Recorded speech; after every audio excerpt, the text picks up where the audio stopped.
I'm Rob. And I'm Matt. And this is the review for Don't Knock Twice in VR by Barefoot Gaming.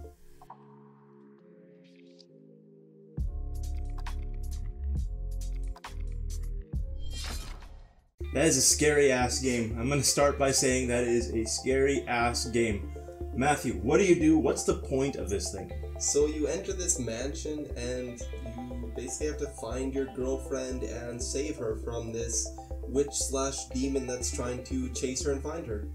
And it's neat because the game uses a lot of atmosphere to scare you. That is not to say there are not jump scares. There are jump scares riddled throughout the about 2 hours gameplay, 2.5 hours. Yeah. However, most of the fear comes from atmosphere. Right, it's constantly dark around you and you only have a candle for lighting, and there are candles on the walls that you can light as you're going along, but occasionally throughout the game it'll actually push a wind through the whole house and all the candles will be blown out, so you'll have to relight all of them, so it gives that really dark atmospheric tone to it. And that's including the one that you're holding Right. to light the other ones. So usually you'll be able to find a source of fire somewhere, either in a fireplace or somewhere. What kind of rooms do we run across? You have a bathroom, a kitchen, a living room, a rec room with a pool table, there's an upstairs, there's a basement, there's multiple different areas that you can explore throughout basically your adventure on the house. And it's really, really large. So there's a large courtyard outside. The courtyard has like not a maze, but kind of like a little thing that's running off of that. There's basements. There's hidden doors. Right, and if you do get to some rooms, you will see a map laid out to give you a general idea of where you might want to go.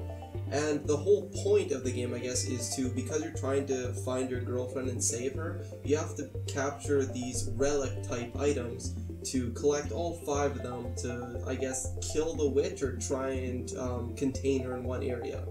Movement style, something very important to a lot of people. Matthew? So you have teleportation movement, you also have trackpad movement. The nice thing about the teleportation is you also have room scale with that. Yeah, too. And for the trackpad purists, you have it as an option, and Right. that's a big deal for a lot of people, so I like seeing options. It's good to give people piles of options. So there really isn't any replayability in here. You are playing a story, and like I mentioned before, 2 hours, 2.5, kind of to get through the whole thing, but that's not an unreasonable amount of time to spend at $21.99 Canadian. At the beginning, when I saw the price, I was like, okay, it's a little bit pricey, but when we started playing the game, it felt a lot longer than just the 2 hours, 2.5 hours that we were spending in the game that took us to beat it. It felt like a pretty smooth game for the price point that it was at, and it's a really good looking game, actually. The funny thing with VR games is whenever you see them flat, they always look average. Yeah. But this is another really good example that once you slip in, you feel like you're in the house. Enough so that the things that are happening around you are actually scary. Right, when we were watching it on the monitor when like he was playing, it was like, okay, it's not really that scary, but as soon as you put the headset on, it gives you that whole depth of perspective that really makes you feel like you're in the space. And same with like the witch itself, she feels so much more realistic when you're seeing her in VR rather than just on the screen. And a big part of this is lighting. They keep doing it with lighting. They'll either use fog, and they use fog very well when they use it.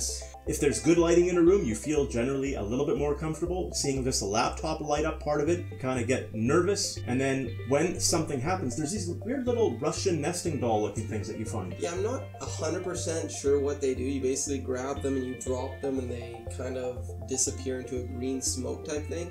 I think it's for some sort of achievement system collecting all of them. It's that or it's a trigger. We really couldn't figure out what it was because every time we found them, we broke them. Right. Yeah, and there are different things that do look like triggers. Also, like there's papers that'll kind of be glowing in a specific room that it wants you to pick them up.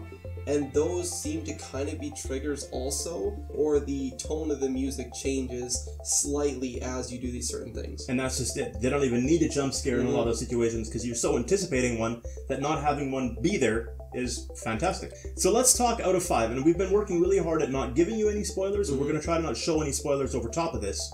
But out of 5, how many freaky looking, pointy fingered, witch looking ladies out of 5 would you give this, Matthew, and why? No spoilers, huh?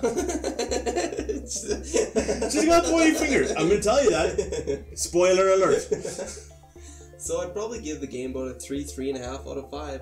I'm not a huge fan of horror games, but this game was a lot of fun to play. So 3.5 stars for me is a really good rating. I had a lot of fun in it. I definitely recommend playing it with people that you have. Bring them over, put them in VR, because it's just a terrifying experience, and it makes it so much more fun with someone. Because I believe Rob tried doing it without me there at all or anyone else, and it's not the same kind of atmosphere or tone. It becomes so much scarier when you're by yourself. It's funny, I was totally alone in the basement in VR trying this out for the first time.